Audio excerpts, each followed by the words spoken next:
In early Indian shrines from the 2nd century BC onwards, the focus was on meditation. The aim was release from the cycle of the pain of life. Forms of the world were presented on railings and gateways, as well as on the exteriors of rock-cut caves. With the passage of time, forms of the life of the world came into the interior of the hall of meditation. However, closer to the heart of the hall, there were no forms. The gentleness of the figures we passed had prepared us, till finally we were to meditate upon that which was formless and beyond the world of form, beyond desire and pain.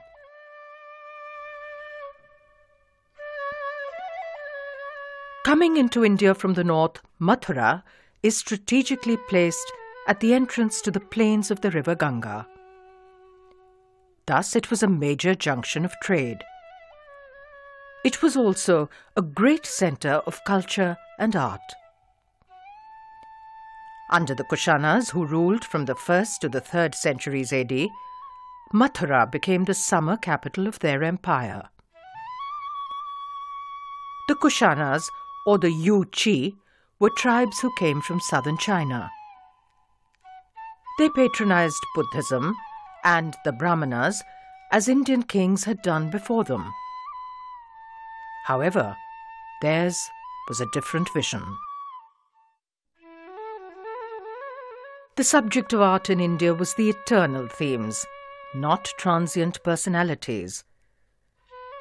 Trees and flowers, birds and animals, mythical creatures, the common people, creatures that combined these different beings, these were presented in art.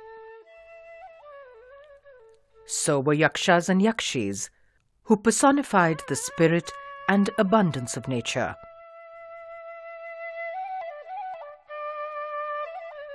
In this vision there were no portraits of kings, even though they were benevolent to all streams of religious thought. Jaina Tirthankaras and Buddhas, or enlightened ones, were also not depicted. They were alluded to by symbols of their achievement and presence.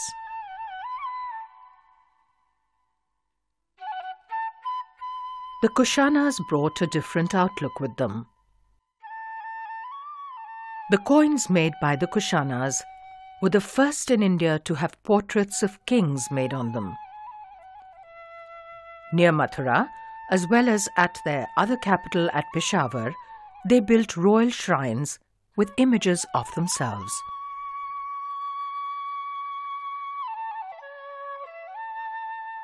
These statues have inscriptions from Kanishka's period at the beginning of the 2nd century AD. This is Vima Kadphises and is described as King of Kings, Son of God, etc. It is made out of the typical red sandstone of the Mathura school.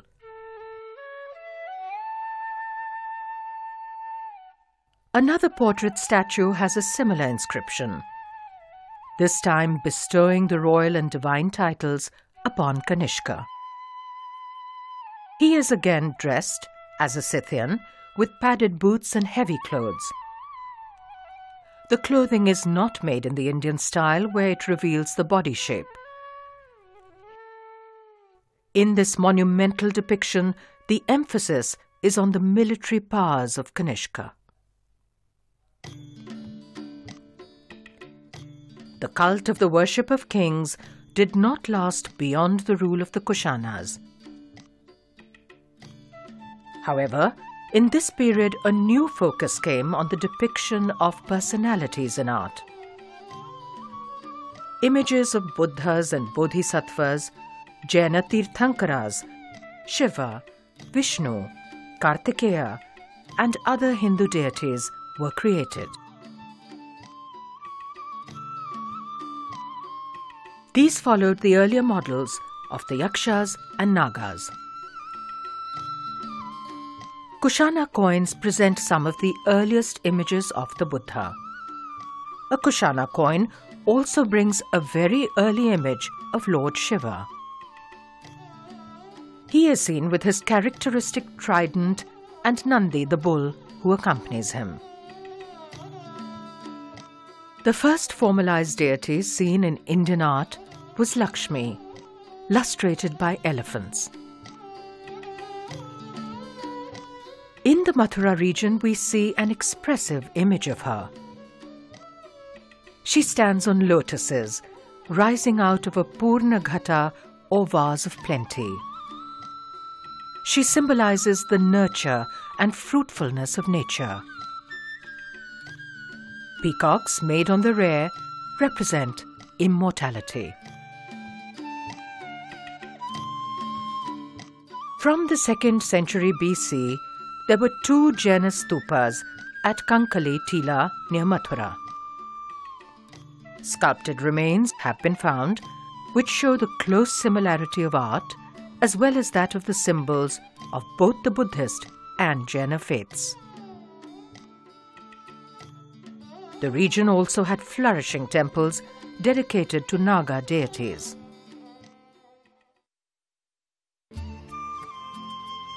An imposing image over 8 feet tall, inscribed as a bodhisattva, was installed around 100 AD at Shravasti.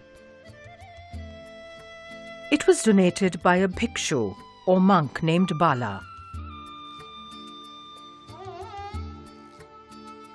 The standing bodhisattvas or Buddhas carry forward the formal frontality of earlier yaksha figures. This emphasizes their monumentality. The body displays the softness of human flesh, unlike muscular and athletic depictions. A cloth goes across the left shoulder and hangs over the arm in very fine pleats. The form in which the Buddha was presented was that of an enlightened being, one out of many, with 32 attributes that identified him as such. The long arms and elongated earlobes, as well as the urna, a mark on the forehead, and the ushnisha, on the top of the head, are some of the auspicious marks.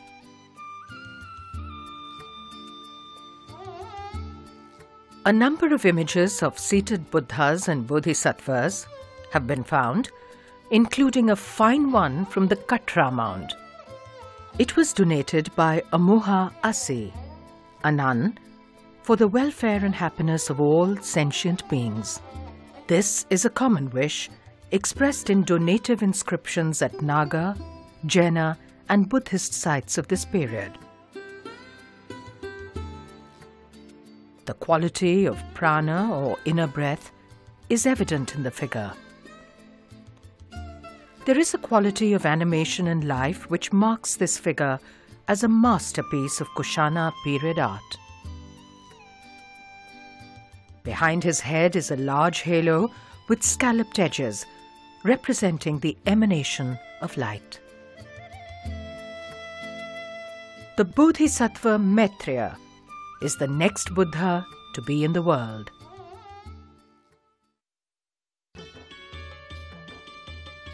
At Kankali Tila near Mathura was found an image of Surya, who represents the sun.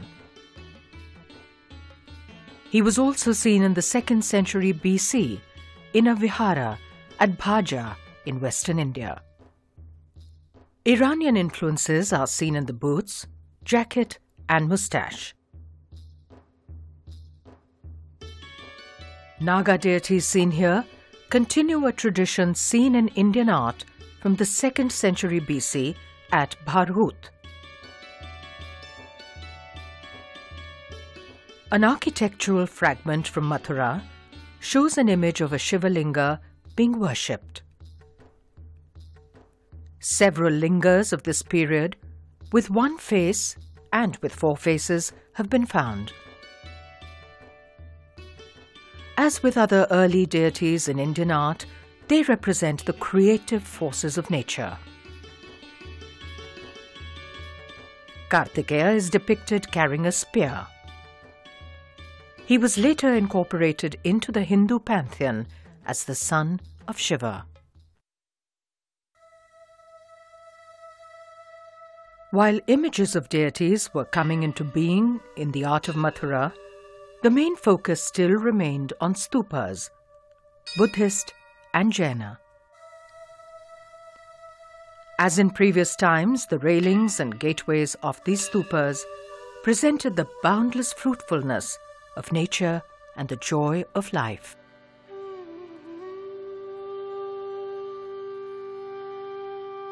The Jain stupa depicted represents the ultimate goal of every being. As we approach it, we are greeted by images of the creative forces. The yakshis and the trees which they stand against or grasp represent nature. We must remember that in Indian thought, all beings, human, animal and plant, are intrinsically the same. This kinship of life is perfectly expressed in these images, where the touch of a maiden brings trees to blossom. As seen from the 2nd century BC onwards, at the Bhaja caves in Western India, the artist delights in creating balconies above with figures looking out. These yakshis are made on the pillars of the railings of the Buddhist stupa at Bhutteshwar near Mathura of the 2nd century AD. They stand on dwarfs or ganas.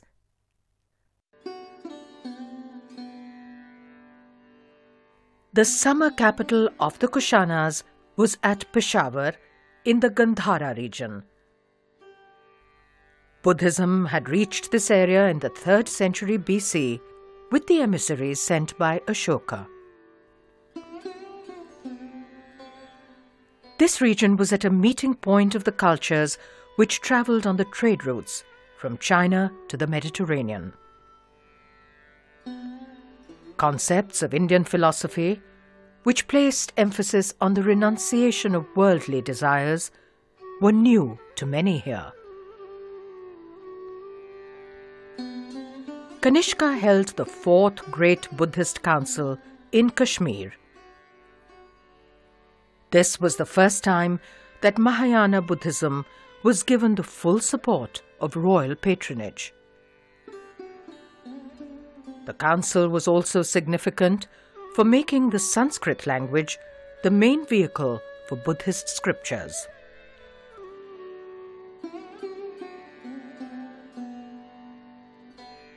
Little remains of the numerous Buddhist monuments which were made in the Kushana times in the Gandhara region. However, vast numbers of sculptures of this period have survived. The stone these are made from is the local grey schist. The sculptures of this region show influences of Mediterranean and Persian styles. Instead of the spiritual, idealized forms of the Indic mainstream tradition, these attempt to present the appearance of people in the world and their everyday expressions.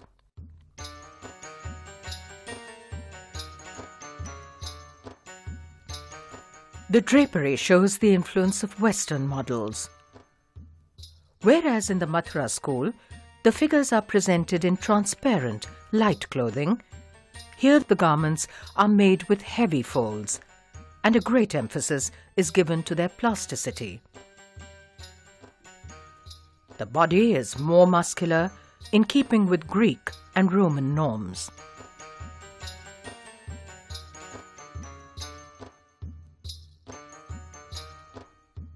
In early Buddhism, the focus was within oneself, on the potential for enlightenment which is in each of us.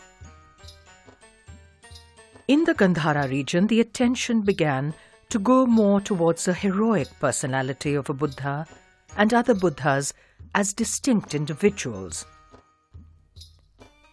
these could be prayed to for their help.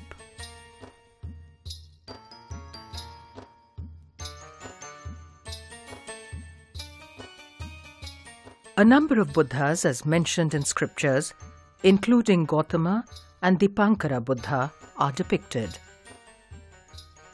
The Jatakas, or stories of the previous lives of the Buddha in the form of different men and animals, were the subject of the earlier art. These were based upon the Indic philosophic view, which saw the unity of all of creation and the cycle of births in the world of forms. The population of the Gandhara region was not deeply versed in this philosophy and would have found it simpler to relate to the life of the individual Gautama Buddha.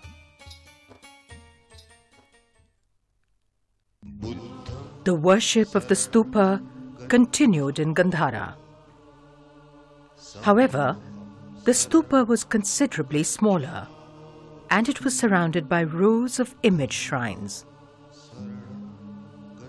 These contained images of Buddhas and Bodhisattvas, and their large numbers indicate the shift in the emphasis of worship. Unlike Gautam Buddha, who is beyond worldly adornments, Bodhisattvas are made with jewelry. Beyond the world of forms, the stupa had earlier been kept plain. Now, narrative panels relating the life of the Buddha were placed on it at the base. The four great events in the Buddha's life were presented most often. Other incidents and legends from his life were also introduced.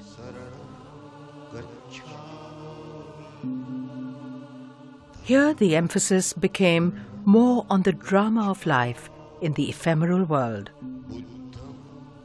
Human life, personified in the Buddha, before and after enlightenment, became the vehicle of the message. Depictions in the Gandhara region significantly dramatized the events of the Buddha's life and presented them with charged emotions. The first of the four great events to be presented in the narrative sequences which were created was the birth of the Buddha. Here, Queen Maya is made in the continuing tradition of Yakshis, who stand beneath trees. The name Maya means the illusory nature of the world of forms, and is there as a constant reminder in Buddhist law. At the event of his enlightenment, the Buddha is depicted meditating under a peepal tree. Mara, meaning to kill, represents the turbulence of desires within us. He and his army are shown attacking the Buddha with a variety of weapons. The Buddha remains serene. The first sermon is depicted with deer below to indicate the location at the deer park at Sarnath.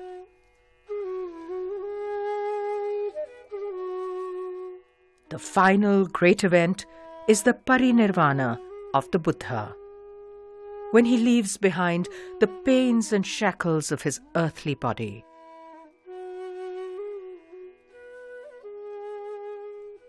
The expression of grief of his followers is dramatic. Only one, the monk Subhadra, is peaceful, as he is aware of the transitory nature of all life. One of the most dramatic contributions of the Gandhara region to Buddhist art was the depiction of Siddhartha during his period of extreme asceticism.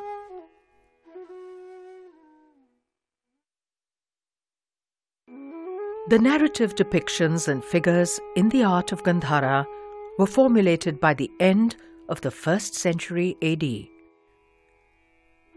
the sculpture flourished at its best in the 2nd and 3rd centuries. The Buddhist art of Gandhara came to an abrupt end in the 5th century with the invasion of the Huns. In the meantime, the tradition of art in the northern plains of India continued to evolve. Mathura continued as a vital centre of art. Sculptures made here have been found far and wide.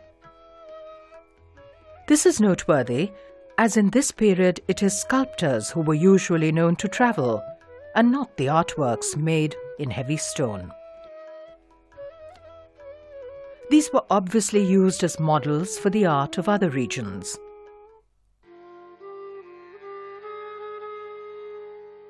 The portrayal of deities had become central to Indian art. These deities were the personifications of qualities. By meditating upon them, we awaken the best which is within us.